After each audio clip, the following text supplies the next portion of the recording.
capítulos 2 e 3, numa espécie de abertura ao resto do livro, o Senhor deu mensagens especiais a cada uma daquelas igrejas. E essas mensagens seguem um certo padrão. Eu mostrei isso no domingo passado, e hoje eu fiz um pouco diferente, mas o padrão é mais ou menos assim: tem uma saudação inicial, que é uma comunicação com o anjo da igreja, e a gente já viu também que esse anjo pode ser a figura do ministro, mas pode ser também a figura de um anjo, mas preponderantemente cremos que seria endereçado ao ministro da igreja, chamado de anjo. Há uma lembrança da posição de Jesus, que é quem envia a carta, e assim aparece também. Há uma avaliação da condição da própria congregação. Algumas não tiveram elogio algum, outras não tiveram nada negativo a ser dito. Aquela lembrança da posição de Jesus geralmente é trazida lá no capítulo 1, porque lá dá uma descrição de Jesus que é retomada em cada uma das cartas, com exceção de uma que nós veremos hoje, que não está na parte da descrição, que já é a parte final do capítulo 1, mas João, sob inspiração do Senhor, busca a descrição de Jesus do versículo 5 e não o descritivo geral. Tem um apelo à ação, ou seja, faz alguma coisa diante da situação que a igreja vive, a igreja deve fazer alguma coisa, então tem um apelo à ação. E finalmente existem lembranças dadas por Deus a respeito do galardão, são promessas, isso momentâneo, mas o eterno. As duas primeiras cartas funcionam como uma espécie de introdução, ao passo que as duas finais como uma espécie de conclusão. Então nós temos aqui as 7 cartas sendo distribuídas àquelas 7 igrejas. 3 igrejas têm pontos fortes e fracos, que são a de Éfeso, Pérgamo e Tiatira. 2 só têm pontos fortes, Esmirna e Filadélfia. E 2 só têm pontos fracos, Sardes e Laodiceia. Essas 2 serão tratadas hoje junto com a terceira. E essa é uma forma bastante didática pela qual nós podemos ver o livro de Apocalipse. Nós temos 3 cartas endereçadas e temos, portanto, 3 elementos a vermos hoje. A primeira carta é endereçada à igreja de Sardes. Os primeiros 6 versículos tratam da igreja de Sardes e a carta que foi enviada, assim como todas elas, ao anjo daquela igreja. Sardes era uma cidade muito bem defendida na antiguidade, com muralhas impressionantes. Havia precipícios próximos a Sardes, então, para além das muralhas havia precipícios. Quem já esteve perto de algumas amuradas de castelos medievais sabe o que é isso. As pessoas daquele tempo aproveitavam a questão geográfica para ampliar a segurança do lugar, dificultar o acesso. Então Sardes era uma cidade bem protegida, praticamente não deixava acesso a quem vinha de fora aos invasores. Mas a muralha, e sempre se descobre, a muralha tinha um ponto frágil, que no ano 529 foi aproveitado por Ciro, aquele da Pérsia. E Ciro entra por um buraco na muralha, descobre aquilo ali, depois de um cerco que ele fez a Sardes, ele descobre e ele entra por ali, e alguns entrando, a tropa de elite de Ciro entrou pelo local frágil e depois abriu as portas e todo mundo entrou. Até que em 218, estudo antes de Cristo, Antíoco Epifânio, que ele jamais conhecido, também invade, descobrindo pontos de fragilidade. O que fica aqui de início de lição para nós é que não há segurança plena sem vigilância. E Sardes era uma cidade tão orgulhosa das suas muralhas e da dificuldade de acesso que não vigiava. Simplesmente dizia: é impossível entrar aqui, e não vigiava mais a cidade. E assim ela caiu algumas vezes. No final do século I, Sardes era uma cidade já muito conhecida por seu grande templo a uma deusa chamada Cibele, que tinha fama de restaurar a vida aos mortos, ela tinha fama de ressuscitar gente. A igreja que ficava naquela cidade tinha uma certa liberdade de culto, ela não vivia sendo tão perseguida como outros. Mas o fato é que os cristãos de Sardes eram fracos, e se por um lado eles não eram perseguidos, por outro lado eles também não faziam o que tinham que fazer direito.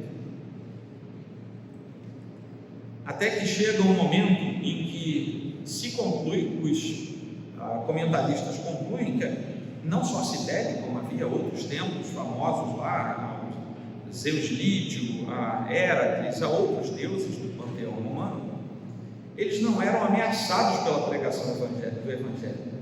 As pessoas não ligavam,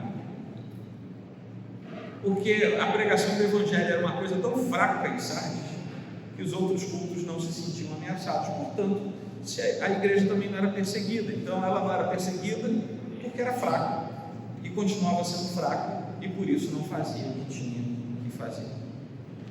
A igreja de Sardes, por causa disso, também se acostumou com a cidade de Sardes, e era uma igreja que vivia de forma mundana.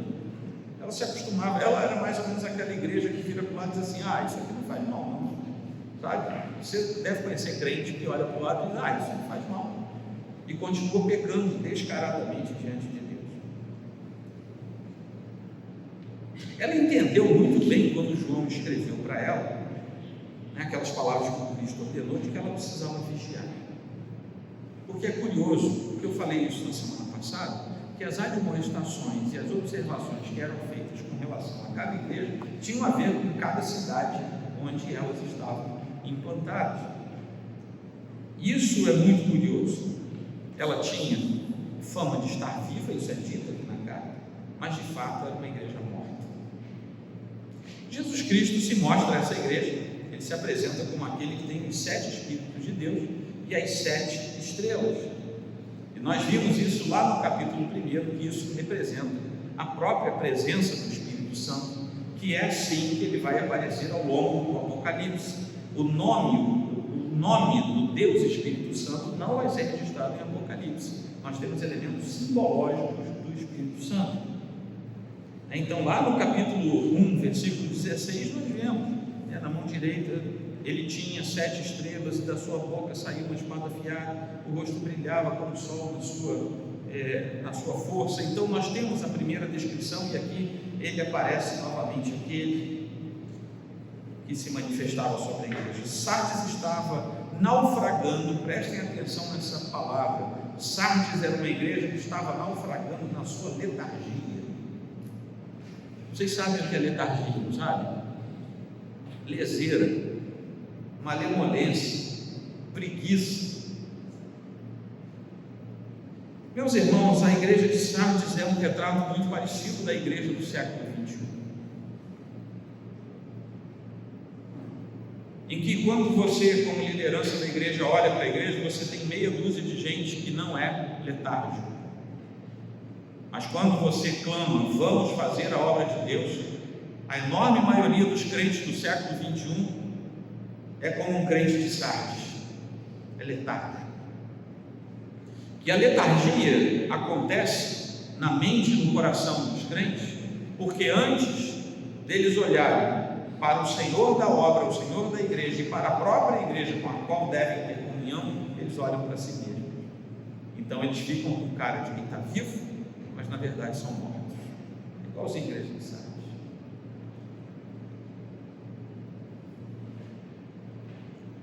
O que nós vemos aqui nessa carta é que aquele que tem os 7 Espíritos, ou seja, aquele que apresenta o Espírito do próprio Deus, é o único capaz de reviver uma igreja morta e de despertar os seus membros.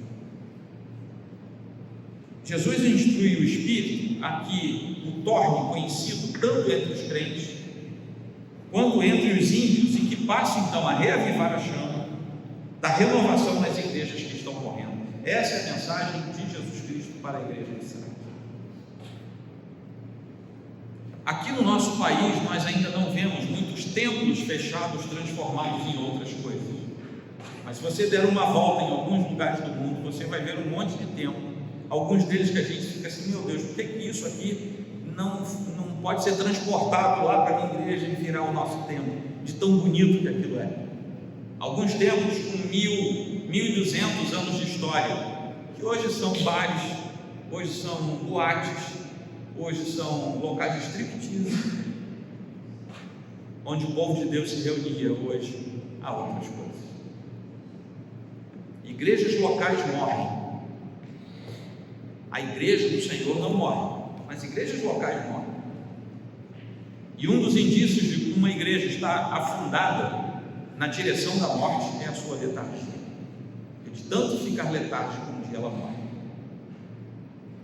Sardes tinha um grande problema, exatamente isso, tinha fama de estar vivo, mas estava morto. Se você está morrendo, mas acha que está bem, você tem tudo para morrer de vez.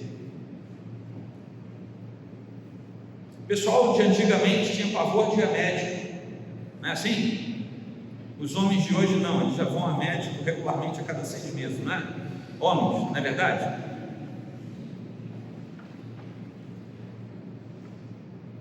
O sujeito estava morrendo.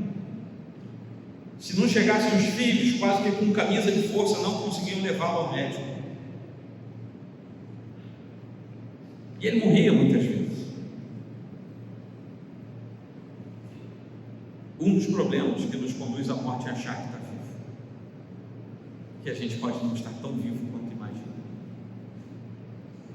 Mas a gente acha que está bem. Não, foi só uma dor de cabeça, isso passa e o sujeito vai se enganar. Sardes estava à beira do colapso, estava à beira da morte, precisava fortalecer, porque o Senhor diz: tem ainda algumas pessoas aí que estão vivas, só que são poucas, e essas pessoas precisam ser fortalecidas. A igreja como um todo tem feito obras ruins, não são obras íntegras, mas tem alguns aí que se salvam. Mas o Senhor também diz que toda a congregação de Sardes tinha contaminado as suas vestes, e nós sabemos o que isso representa na linguagem bíblica. Em Apocalipse as vestes vão aparecer diversas vezes. As vestes nos cobrem da nudez, e as vestes santas nos cobrem da nudez do pecado. E quando o Senhor diz que aquela igreja estava com as suas vestes contaminadas, é porque aquela igreja estava mergulhada no pecado. A letargia faz com que você mergulhe no pecado, você está morrendo e acha que está vivo, você junta tudo isso e é uma igreja moribunda. E assim está, igreja e gente, que às vezes a igreja é saudável, mas tem um sujeito que é moribundo e acha que está bem dentro da igreja. Sardes, mesmo estando no mundo, deveria ser um candeeiro. É por isso que as igrejas são retratadas desde o capítulo 1 como tendo um candeeiro, luz. Ela precisava ser luz, mas na verdade ela se tornou parte das trevas.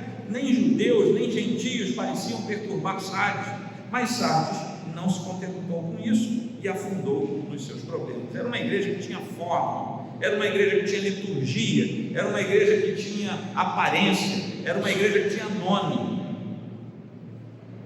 mas não tinha conteúdo, não tinha culto verdadeiro, não tinha santidade, não tinha o que deveria ter. E a solução para Sardes é que ela deveria vigiar e fortalecer o restante que ainda estava vivo antes que também morresse. Tinha que se lembrar dos ensinamentos recebidos e tinha que guardar esses ensinamentos de tal modo que isso gerasse arrependimento. Então, no final das contas, o que o Espírito está dizendo para a igreja de Sardes é: volte, pegue tudo que você já sabe que tem que fazer e se arrependa dos seus pecados, para que salvem aqueles que ainda estão vivos. A palavra guardada, mais do que qualquer tradição, Sardes era uma igreja de tradição, mas não tinha mais vida. E a palavra guardada, mais do que qualquer tradição possível na igreja, deveria encaminhar aquela comunidade de volta ao lugar certo, aos princípios cristãos que tinham sido ensinados e deveriam provocar arrependimento sincero nos seus membros. Essa aí era a receita para Sardes. Se Sardes conseguisse cumprir isso, viria uma promessa. Começa pela mesma todas as igrejas receberam. Quem tem ouvidos, ouça o que o Espírito diz às igrejas. Isso abre o preâmbulo de uma promessa final: o vencedor será vestido de branco, que é o sinal da santidade e da pureza, sinal daqueles que chegarão finalmente à presença de Deus. As vestes brancas também são, neste caso aqui, sinal de roupas de justiça, exatamente como eles sabiam bem, porque conheciam o Antigo Testamento. Lá em Isaías 61, versículo 10, nós temos: tenho grande alegria no Senhor, a minha alma se alegra no meu Deus, porque me cobriu de vestes de salvação e me envolveu com um manto de justiça, como um noivo que se adorna de turbante, como noiva que se enfeita com as suas joias. Então, o nome dos vencedores, outra promessa, jamais será apagado do livro da vida, e terá o seu nome proferido na presença de Deus, confessado por Jesus perante o Pai, isso até na presença dos santos. Essa é uma promessa final. Para que chegasse lá, eles tinham que se arrepender, tinham que voltar ao rumo. E detalhe, essa promessa se refere a poucas pessoas que não contaminaram as suas vestes. Elas andarão comigo vestidas de branco, pois são dignas. Não era mais para todos, era só para aqueles que estavam vivos.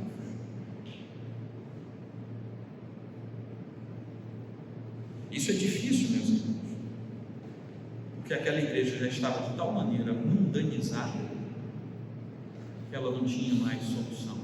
Apenas aqueles que ainda estavam vivos é que tinham como ser restaurados. Chegamos à igreja de Filadélfia, versículos de 7 a 13. De todas as cidades mencionadas, Filadélfia era a mais jovem, recente em termos de história, né? E ela ficava na principal rota do correio imperial, ali do Império Romano. Quem precisava ir para o Oriente tinha que passar por Filadélfia, pegar a rota do correio imperial e ir embora. Esses caminhos existem até hoje e ainda são usados, é uma boa parte deles. Ela era chamada de Pequena Atenas, dado ao enorme número de templos que havia na cidade. Era uma cidade ecumênica até o final dos seus dias. Havia Deus para tudo, com todos os nomes e com todo tipo de templo. Mas também era conhecida pelo enorme número de terremotos que assolava a cidade, a ponto de que ela foi destruída algumas vezes. O seu nome, Filadélfia, você conhece algum Filadélfia? Alguém conhece? Não. Se alguém puser o nome do seu filho, tem gente grávida aqui, né? Dá para botar Filadélfia, mas já nasce velhinho, né? Um nome desse já nasce idoso. Mas Filadélfia quer dizer amor fraternal. Tinha um sujeito que foi o fundador dessa cidade, chamado Átala, não é Átila, não, é Átala. E ele tinha um amor muito grande com seu irmão, chamado Eumenes. E ele resolveu botar o nome da cidade de Amor Fraternal por causa do amor fraternal que tinha com seu irmão, Eumenes. E aí ficou. Era uma cidade muito bem estruturada para o seu tempo. Era uma cidade literalmente de portas abertas, ela ficava aberta o tempo todo, porque ela tinha relações comerciais e institucionais muito profundas com várias outras cidades. Então ela não era uma cidade que se fechava, mas ela abria as portas e as pessoas podiam trafegar por ali. Então aquela palavra que Jesus diz que aquela igreja de Filadélfia deveria ter a sua porta aberta fazia todo sentido para o crente de Filadélfia. Ele estava acostumado com aquilo ali, foi bem aceito, foi bem compreendido.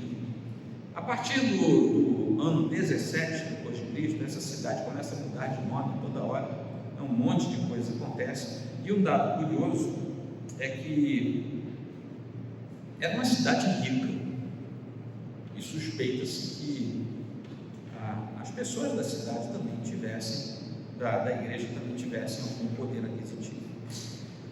Nessa igreja, Jesus se apresenta como santo e como verdadeiro. A pretensão dos falsos e não daqueles que são verdadeiros desagrada profundamente ao Senhor Jesus Cristo, exatamente aquele que tem a chave de Davi, que é assim que ele se apresenta também aqui, ou seja, aquele que tem o mais alto poder e autoridade no reino de Deus, exatamente o que tem poder e autoridade para abrir e fechar, e quando ele abre ninguém fecha, e quando ele fecha ninguém abre. Ele tem todo o poder, tem toda a autoridade, que está muito próximo daquilo que nós vamos ler lá no final de Apocalipse, capítulo 22, lá no livro de Isaías, capítulo 22, versículo 22, quando diz: porém, sobre o ombro dele a chave da casa de Davi, ele abrirá e ninguém fechará, fechará e ninguém abrirá. E é por isso que somente ele pode delegar também a autoridade, porque a autoridade é dele, ele diz quem pode exercer a autoridade. Eu lhe darei as chaves do reino dos céus. O que você ligar na terra terá sido ligado nos céus, e o que você desligar na terra terá sido desligado nos céus. O Senhor Jesus é quem diz isso lá em Mateus 16, 19. Esse texto é mal interpretado em algumas correntes. Não está falando que nós podemos fazer o que quiser, mas está falando que nós podemos agir no nome e na autoridade do Senhor dentro daquilo que Ele quer. Essa igreja também recebe uma promessa, e a promessa é de que a porta daquela igreja vai ser mantida aberta. Significa, antes de mais nada, a oportunidade de pregar o Evangelho naquela cidade. Ou seja, alguma coisa o Senhor promete de tal maneira que aquela igreja permaneceria no cumprimento do seu ministério, assim como também seria porta aberta para a operação da própria graça de Deus no seio da igreja, fazendo com que a pregação que saía daquela igreja encontrasse ouvidos atentos, abertos. Isso não é a primeira vez que aparece na Bíblia. Paulo já tinha usado esse mesmo tipo de terminologia. Lá em 2 Coríntios 2,12, por exemplo, ele diz assim: quando cheguei a Troade para pregar o Evangelho, a finalidade era pregar o Evangelho de Cristo, vi que uma porta se havia aberto para mim no Senhor. Então essa ideia de porta aberta para pregar o Evangelho não é só o irmão pentecostal que diz: o Senhor abre a porta. Não, a Bíblia fala isso também. Nós podemos pedir: Senhor, abre as portas para que eu pregue o Evangelho de tal maneira que ele seja ouvido. Nós podemos pedir isso como igreja e como indivíduos. Aliás, devemos pedir isso.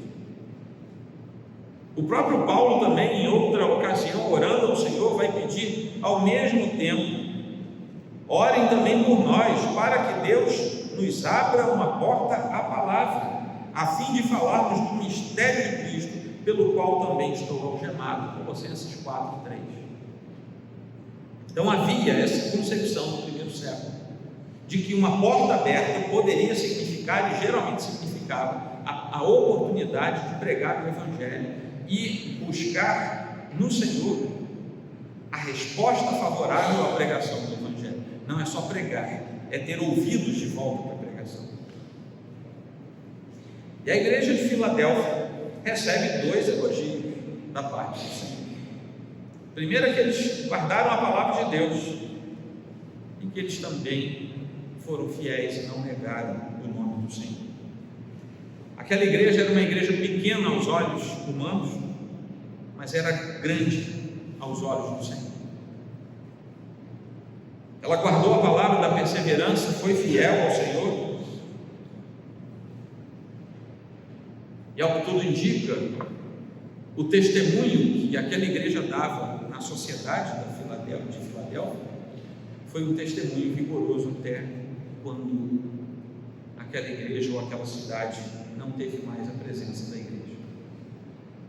Mas aqui também existe um alerta de que nela havia uma sinagoga de Satanás. É a segunda carta em que isso aparece. Assim como lá no capítulo 2, versículo 9, quando estava escrevendo a carta para a igreja de Esmirna, aqui se refere também aos judeus que estavam perseguindo a igreja de Cristo. As congregações, tanto de Esmirna quanto de Filadélfia, são as duas únicas dessa série de 7 cartas, que se referem especificamente ao povo judeu. São as duas únicas que mencionam a sinagoga de Satanás. também são as duas únicas que recebem elogio sem receber nenhuma repreensão.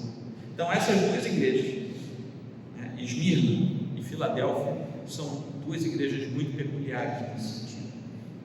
Os judeus que se convertiam ao cristianismo depois da queda de Jerusalém, isso no ano 70, o general Tito entra e derruba tudo e só deixa uma parede lateral do templo de pé, que é o atual muro das lamentações lá em Jerusalém. A partir daí os judeus convertidos ao cristianismo não tinham mais permissão de entrar nas sinagogas. Os judeus daquela época denunciavam os cristãos como uma seita, denunciavam aos romanos, e um pouco depois desse tempo, eles chamavam de seita dos nazarenos, e um pouco depois desse tempo, existe uma espécie de concílio dos judeus, e ali eles definem que os cristãos são uma seita e rogam ao Senhor a destruição de todos os cristãos. Isso vem logo depois do ano 70. Isso lá em Atos 24, versículo 5, você vê pela primeira vez os judeus chamando os cristãos de seita dos nazarenos. Agora, Filadélfia recebe uma promessa, que é uma promessa quádrupla. A primeira é que ela conquistaria vitórias. A igreja seria vitoriosa, deixando para trás todos os acusadores e escarnecedores. A segunda promessa é que seria guardada na hora da tribulação.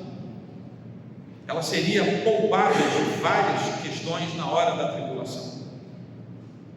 A terceira promessa é que os vencedores daquela igreja seriam pilares no templo de Deus.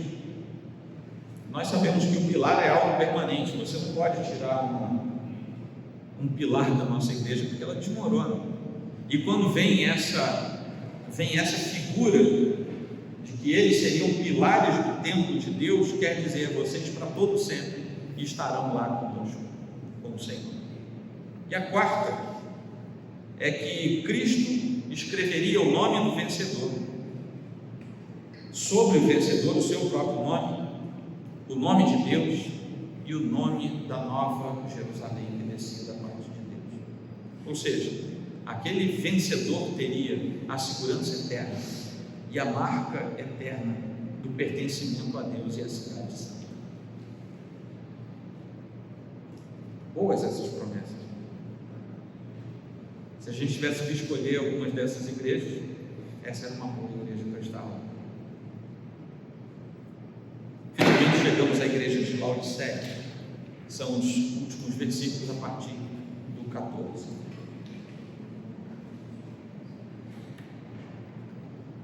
Laodiceia estava situado, vários de vocês já conhecem isso que eu vou falar agora, porque é de fato conhecido. Estava situado nas vizinhanças de águas termais, tem São Lourenço, Caldas Novas, lá era Laodiceia, ficava bem ali no meio de uma região de águas termais. E há referência a águas quentes e águas frias. A região era formada por 3 cidades, era um triângulo. Havia a cidade de Colossos, onde ficava a igreja dos Colossenses. Ali ficavam águas frias. Colossos tinha águas frias. Havia uma outra cidade chamada Hierápolis.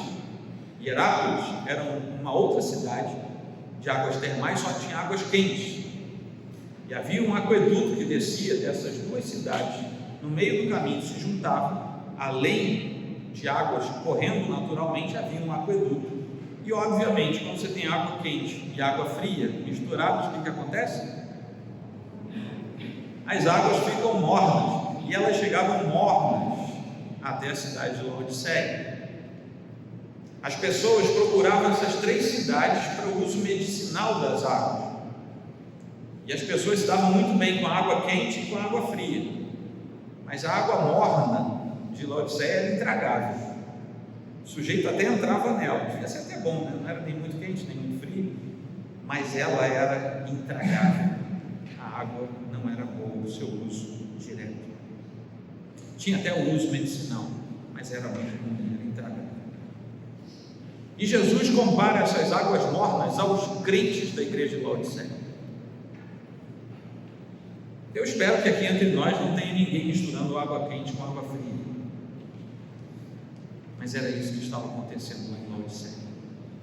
Ali havia na cidade uma escola muito famosa de medicina, e o que havia de mais famoso lá era o fabrico de um remédio para os olhos. Eles faziam uma espécie de colírio, deviam aproveitar essas águas com uso medicinal e faziam um colírio. Naquele tempo já existia e eles produziam. E eles também tinham muitos tecidos ricos, ou seja, era uma cidade muito rica, com um avanço tecnológico naquela época, produzia remédios, tinha águas termais, era quase um paraíso, tirando o fato de que a água era morna e ninguém gostava muito. Na cidade havia muitos teatros, havia um estádio, um ginásio, havia vários banhos na cidade, aqueles banhos públicos romanos. Era uma cidade de banqueiros, uma cidade de financistas, era uma cidade onde o dinheiro circulava. Os bitcoins deviam estar lá, na Laodiceia do final do século I. De todas as cartas à igreja da Ásia, no entanto, essa é a carta mais dura, a carta mais severa. Jesus não faz nenhum elogio à igreja de Laodiceia. A igreja estava num lugar ótimo, estava na zona sul do Império Romano, tudo de melhor, muito dinheiro. A igreja, pelo que nós entendemos, era uma igreja abastada, uma igreja rica, mas o Senhor não tem uma palavra positiva sobre aquela igreja, só tem palavra de exortação. A única coisa boa em Laodiceia era a opinião da igreja a respeito de si mesma. Só eles achavam que ela era boa. Todo mundo sabia que era uma igreja de dificuldade. Jesus Cristo vai se apresentar para essa igreja. Vamos nos lembrar que essa é a última das 7 cartas. E ele vai se apresentar como o Amém, a testemunha fiel e verdadeira, o princípio da criação de Deus. E com essa descrição, o Senhor Jesus se apresenta como verdadeiro e firmemente estabelecido sobre o seu poder, a sua autoridade e sobre aquela igreja. E aqui nós encontramos uma ligação interessante entre o princípio da criação de Deus, que não fala de ele ser a primeira coisa criada, mas ele é o motivo da criação de Deus. Esse é o princípio, tá? O princípio no sentido de ser o motivo da criação de Deus, o que nós vamos ver em João capítulo 1, sem qualquer dúvida. Mas existe uma ligação muito estreita entre o princípio da criação de Deus e a carta de Paulo aos Colossenses. E por que isso? Porque fora o Apocalipse, o único lugar da Bíblia em que aparece a igreja de Laodiceia é na carta de Paulo aos Colossenses. Não aparece em nenhum outro lugar da Bíblia. Lá no capítulo 4, versículo 16, diz assim: e depois que esta carta tiver sido lida entre vocês, ele mandou a carta para os Colossenses.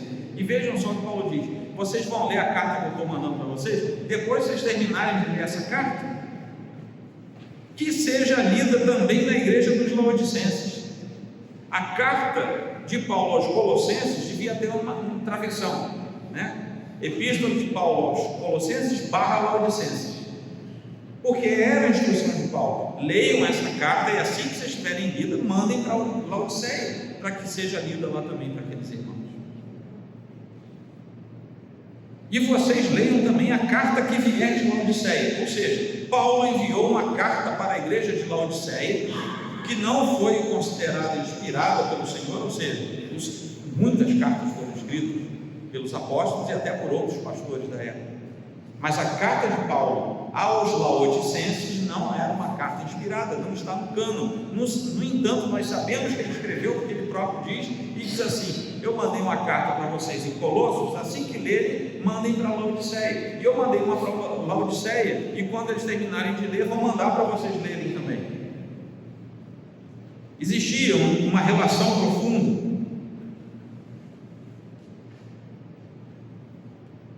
Nessa mesma epístola, ainda no capítulo 1, versículos de 15 a 18, nós temos o porquê dessa ideia do princípio da criação. Ele é a imagem do Deus invisível, o primogênito de toda a criação, pois nele foram criadas todas as coisas, nos céus e sobre a terra, as visíveis e as invisíveis, sejam tronos, sejam soberanias, quer principados, quer potestades, tudo foi criado por meio dele e para ele. Ele é antes de todas as coisas, nele tudo subsiste. Ele é a cabeça do corpo, que é a igreja. Ele é o princípio, o primogênito dentre os mortos, para ter a primazia em todas as coisas. É esse princípio da criação que João vai aplicar lá em Apocalipse, em referência ao próprio Senhor Jesus. Então Jesus se apresenta à igreja de Laodiceia, a última igreja, como aquele que cria, ele é o Criador, aquele que tem o poder, aquele que deixa evidente que a soberba dos laodicenses não vai prevalecer, porque ele, Jesus Cristo, é o único digno de louvor, porque somente ele tem o poder nas mãos. Laodiceia era uma igreja que tinha perdido o seu vigor. Versículos 16 e 17 nos mostram isso. Tinha perdido os seus valores. Versículos 17 e 18. Tinha perdido a sua visão. Começo do versículo 18. Tinha perdido as suas vestes. Do 17 até o 22 nós vemos uma igreja desnudada, uma igreja que se familiariza com o mundo e perde a sua santidade. Não sofria perseguição, não tinha tido nenhum irmão morto por causa do Evangelho. Nós tivemos igreja aqui em que alguém morreu por causa do Evangelho, não tiveram isso. Mas era uma igreja que tinha acreditado tanto em si mesmo que parou de acreditar no provedor da igreja, que era o Senhor Jesus. Era uma igreja que acreditava em si e não nos outros, e não no Senhor. Acreditava nos outros, nas circunstâncias temporais, mas não no Senhor da igreja. Algumas igrejas históricas hoje, principalmente nos Estados Unidos, se tornaram vazias.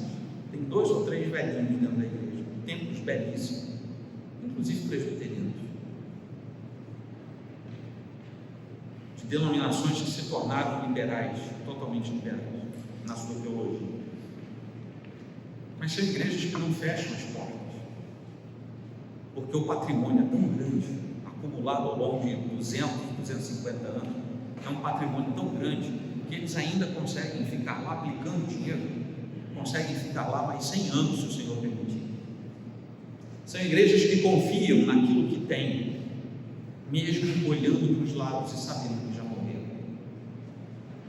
Essa era uma igreja assim, tinha perdido tudo e preferia acreditar no que tinha, no que podia fazer na força do seu braço. Era uma igreja modelada à sociedade e ao mundo ao seu redor. Era uma igreja, vou usar terminologias de hoje, era uma igreja que olhava as escrituras e a sã doutrina e preferia interpretá-las sob a lente da cultura do seu tempo.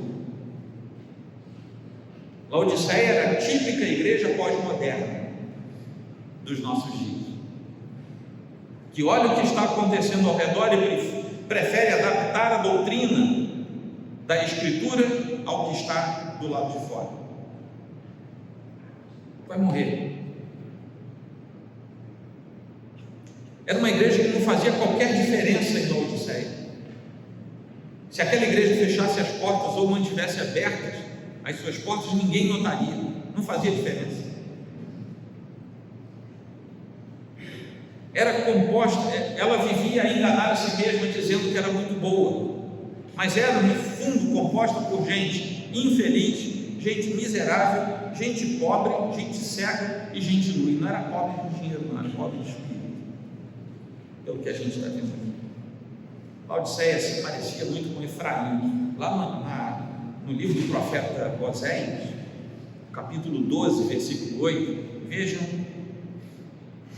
o que Efraim diz: certamente fiquei rico, encontrei muitas riquezas, em todos esses meus esforços não encontrarão em mim nenhum delito, nada que seja pecado. Esse é o fim da jornada de quem apostatou, é quando ele peca e já acha que não está mais pecando. Laodiceia era uma igreja tão morta, tão viciada no mundo, tão conectada ao que estava acontecendo ao redor, tão encharcada pelos pensamentos do mundo, que muito provavelmente ela achava que não estava fazendo nada de errado.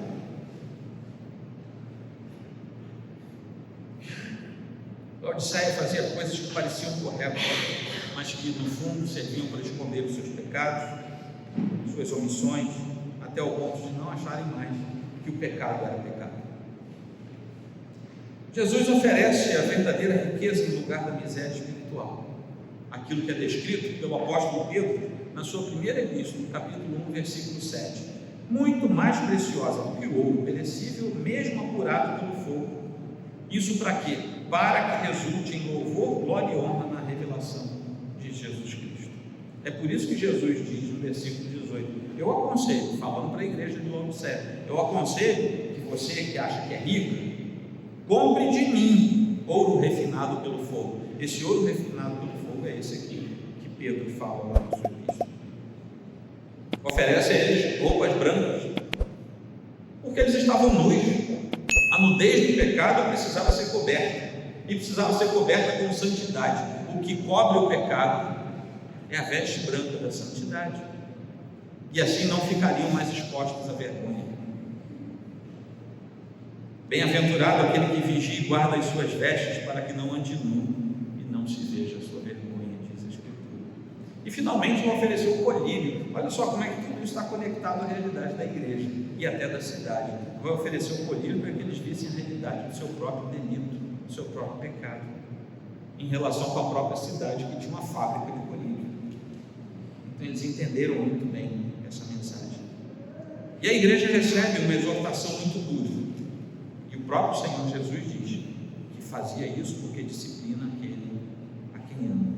E com isso ele traz as admoestações para que a igreja seja zelosa, se arrependa. A igreja deveria voltar aos trilhos dos quais nunca tinha saído. E tem aquela famosa sentença, né? Estou à porta e bato, que você já deve ter usado para pregar o Evangelho, né? Você chega lá e diz para o incrédulo: olha, o Senhor está aqui batendo na porta do seu coração. Não fale nunca mais isso para o incrédulo, porque isso não é para incrédulo, isso é para crente que está morrendo. Tá bom? Isso não é pregação do Evangelho, isso é pregação de conserto. Isso é para o crente que anda cambaleando na sua jornada espiritual. O Senhor está batendo. Se ele abrir, ele vai entrar e cear com ele. Se ele não abrir, problema dele. Mas isso é uma outra história. E recebe uma promessa ao final de tudo. Ao vencedor, vem a promessa. Sentar-se com Cristo em seu trono significa que ele dará ao que vencer o direito, a autoridade e a honra, e até o dever de julgar as 12 tribos de Israel, está lá escrito, e o mundo e os próprios anjos. Isso você pode ver em algumas referências, como Mateus 19, 28, Lucas 22, 30, 1 Coríntios 6, 2 e 3. Esses vencedores serão aqueles que reinarão com Cristo. E essa promessa se baseia numa visão que foi dada a Daniel.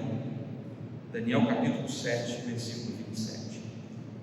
O reino, o domínio e a majestade dos reinos debaixo de todo o céu serão dados ao povo dos santos do Altíssimo.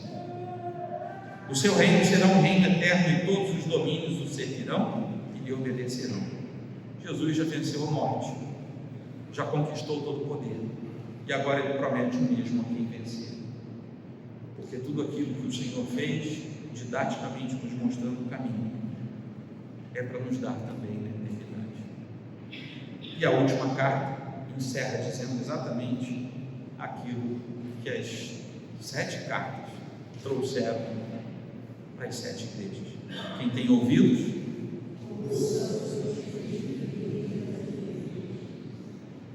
igreja do bairro Imperial, a gente precisa ouvir que as 7 cartas nos dizem. Amém? Algumas conclusões. Sardes era uma igreja que tinha uma grande reputação, mas que a realidade desmentia o seu nome e a sua fama.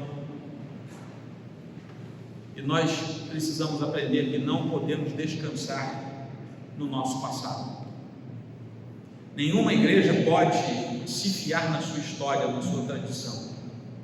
Nenhuma igreja pode bater no peito e dizer: eu tenho 80, 100, 200, 500 anos.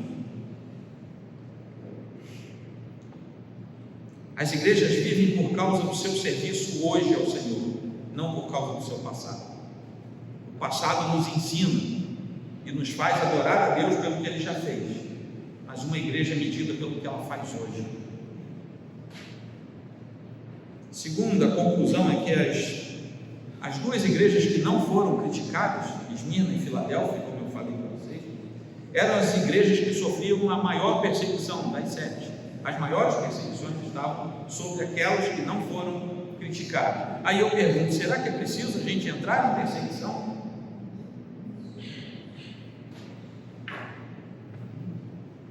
Será que é preciso que o Senhor permita que venha sofrimento sobre a nossa igreja, sobre a igreja do Brasil, para que a gente deixe de ser letárgico? Irmãos, isso é uma pergunta séria que eu faço. O Senhor reafirmou a elas que Ele era aquele que tinha chave, que quando Ele abrisse a porta para eles, para aquelas igrejas, ninguém seria capaz de fechá-la. Que porta era essa? Da pregação do Evangelho, da graça entrando naquelas igrejas. Pregação para fora e graça para dentro. Mas a pergunta persiste: será que a gente vai ter que esperar o dia do sofrimento para poder ser mais fiel? Porque, meus irmãos, eu vou falar algo, vou repetir o que eu já falei. A enorme maioria de nós está preocupado com aquilo que olha no espelho. A enorme maioria de nós está preocupado com a sua própria vida. A enorme maioria dos crentes é egoísta, e egoísmo é pecado. A maioria dos crentes é sovina, pratica somiticaria. Você sabe o que é somiticaria? Anota aí para pesquisar. Somiticaria é sovinice. A enorme maioria dos crentes pratica isso.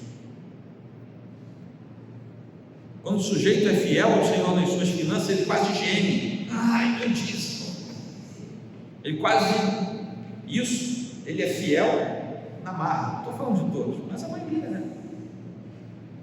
Hoje, o nosso encontro aqui com os novos membros foi sobre a mordomia financeira. Nós não sabemos ser mordomos, nós queremos ser donos. Mordomo não é dono, e nós queremos ser donos. Laodiceia era uma igreja proeminente, sua autoconfiança era imensa, vivia num balão inflado, mas a sua falta de fervor tinha deixado o Senhor do lado de fora da igreja, a tal ponto que o Senhor estava lá batendo na igreja, na porta, para ver se entrava. Tem um monte de igreja que o Senhor Jesus não está mais dentro, está do lado de fora. Um monte de igreja que já foi fiel ao Senhor, hoje o Senhor está do lado de fora. Arrogância e prosperidade material. Prosperidade em todos os sentidos, arrogância intelectual. Frequentemente produzem cristãos complacentes. E existe uma desgraça hoje no século XXI aqui no Brasil, que também se chama arrogância teológica. Cuidado, gente. Finalmente, as últimas aplicações para esses dois sermões foram longos. Não é diferente o estado da igreja de hoje daquelas igrejas do Apocalipse. Ao sermos confrontados diretamente por aquele que anda no meio dos candeeiros, por aquele que está na luz, nós precisamos tomar conhecimento também da nossa necessidade de reavivamento hoje. Todos nós precisamos de reavivamento. Eu estou olhando aqui para vocês hoje. Eu poderia fazer uma fila hoje. Irmãos, eu estou falando como pastor desta igreja. Eu poderia fazer uma fila aqui hoje à noite para conversar com alguns que eu estou olhando hoje nos olhos e dizer o que aconteceu com você do ano passado para cá. Gente que era viva, viçosa, com os olhos brilhando, e que hoje parece que estão com os olhos embaçados. Você já comprou peixe? Fica com aquele olho embaçado te olhando.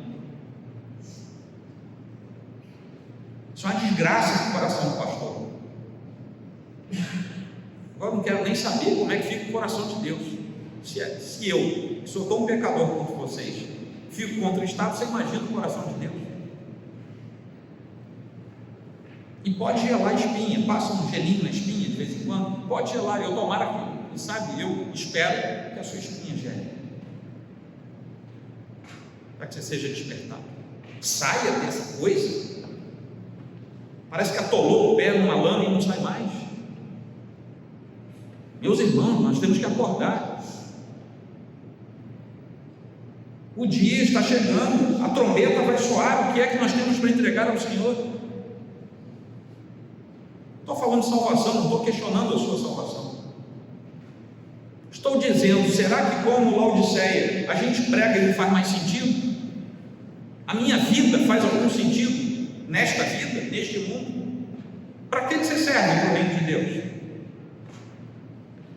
Para dizer que é crente? Meus irmãos,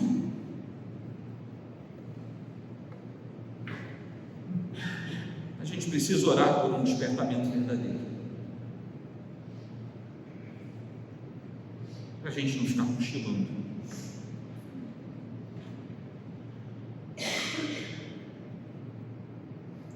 No contexto atual, meus irmãos, a vinda de Jesus se apresenta como sendo iminente, inesperada. Nós ouvimos aqui: eu venho como ladrão. Não quer dizer que o Senhor seja um salteador, quer dizer que Ele vem de surpresa. Esse é um tema comum no Novo Testamento, se refere ao surpreendente que será a vinda do Senhor. E fica a pergunta: estamos prontos? Eu espero que esse silêncio funéreo seja de reflexão. Estamos prontos, meus irmãos? Ou a gente veio aqui para bordar as vestes dos santos? Oremos para que o Senhor nos encontre fiéis a Ele quando Ele vier nos chamar. Oremos para que o Senhor salve os que estão ao nosso redor e nos use para isso. O Senhor não vai mandar anjo para salvar seu primo, seu pai, seu parente. O Senhor diz que mesmo os anjos querendo isso, Ele não permitiu. Ele deu isso como missão para a igreja. O Senhor não vai mandar um anjo com espada desembanhada mostrar para ninguém. É você que tem que abrir a boca e falar. Enche, abre a boca e eu encherei, diz o Senhor. Se a sua boca não abre, não vai sair nada.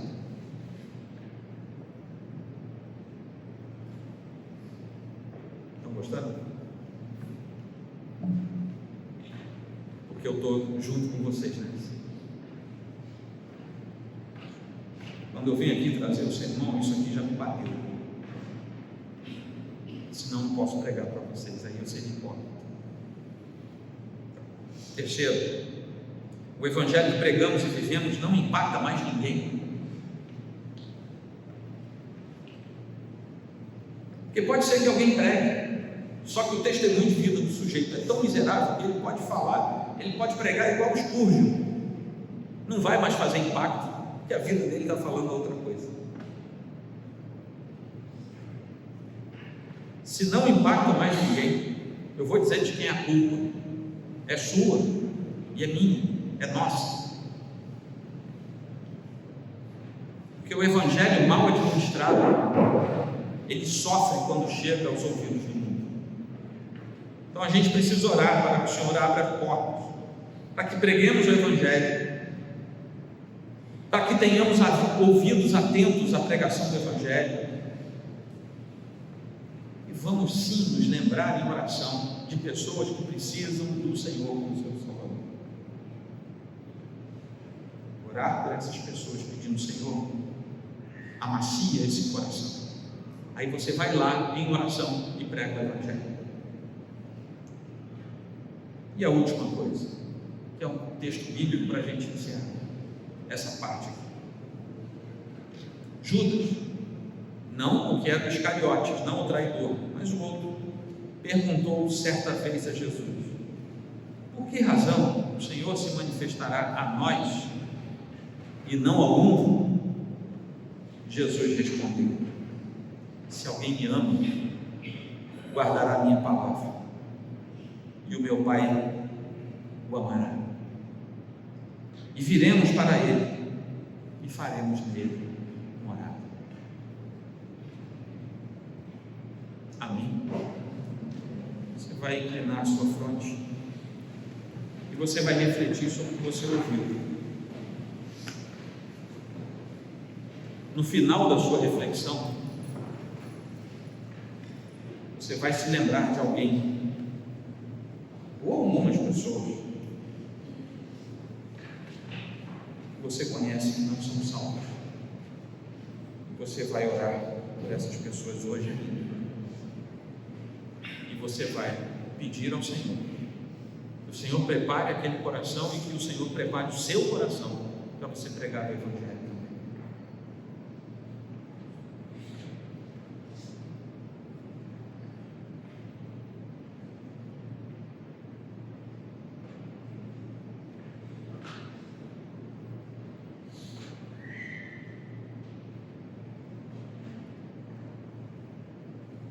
Senhor Deus, chegamos ao final dessas 7 cartas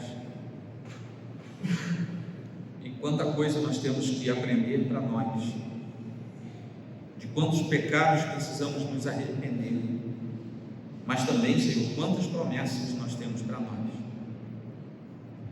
Nosso pedido nesta noite é que o Senhor opere em nós de tal maneira que nós sejamos fiéis a Ti. Não queremos ser parecidos com o mundo, como algumas dessas igrejas. Até mesmo, Senhor, se houver morte e perseguição, mas que seja para a glória do Teu nome. Não permita, Senhor, que nós nos tornemos letárgicos, adormecidos, sem sentido, mas faz, ó Deus, que sejamos filhos operosos do Senhor. Nós queremos adorar o Teu santo e bendito nome e entregar os nossos corações para que o Senhor trabalhe as palavras ouvidas semana passada e hoje, particularmente hoje, e tenhamos fruto de transformação em nós. Oramos assim em nome de Jesus Cristo. Amém.